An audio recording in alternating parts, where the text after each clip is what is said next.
بصفه قادر، ولو كان لو سلط عليك جيش عرمرم، والتجأت إلى الله سبحانه وتعالى، التجأت إلى الله سبحانه وتعالى، فرب العزة والجلال يدفع ذلك ويعطيك القوة والمدد في دفع ذلك.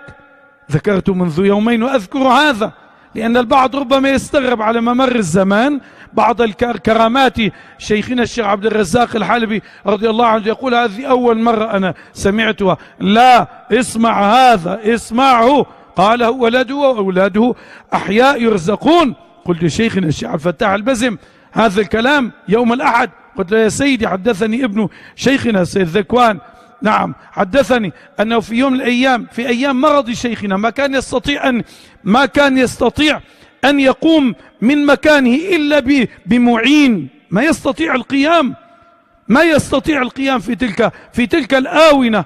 قامت امرأته السيدة أم سالم حفظها الله وبارك الله لها بحياتها وجزاها الله عنا خير الجزاء وجزاء الخير، نظرت فلم تجد الشيخ في البيت في الليل في وقت الأسحار، ما وجدت الشيخ بالبيت. الله أكبر، الشيخ ما يستطيع أن يقوم. أين الشيخ؟ أيقظت ولدها يا ذكوان أبوك غير موجود. لك انظر أين ذهب أبوك. يقول نزل، فتح الباب ونزل فوجد الشيخ في الطريق، نعم في لباس النوم، يلبس السراويل والقميص، نعم، وهو لا يستطيع القيام. رجع: يا سيدي أين كنت يا سيدي؟ قال: لقد رددتهم. قال: يا سيدي من رددت؟ قال: رأيت جيشا قد أقبل نحو الشام فرددتهم.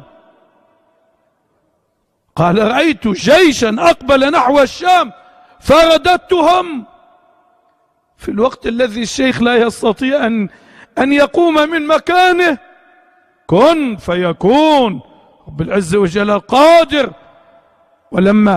ولما نفي حفيداه أيضا، لما نفي حفيداه من الأرض وكان في تلك الآونة كان مريضا ما يستطيع القيام، فأحس أن في البيت شيئا، ما أرادوا أن يخبروه بأن حفيديه قد نفوا من الأرض، نعم. فقال لهم: ما الأمر؟ ستروا عليه: ما الأمر؟ فلما ألح عليهم بذلك فقالوا: والله فلان وفلان عبد الرحمن وأخوه نفوا من الأرض، ما ندري أين أخذوا وخطفوا.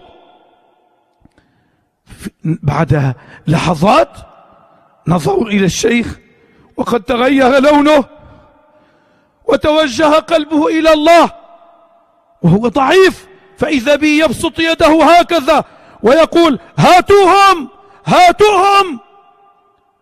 بعد هذا بدقائق أيها الأحباب رن التليفون فقالوا: تعالوا خذوا هذين الشابين، تعالوا فخذوا هذين الشابين من مكان كذا وكذا، مكان الخطف.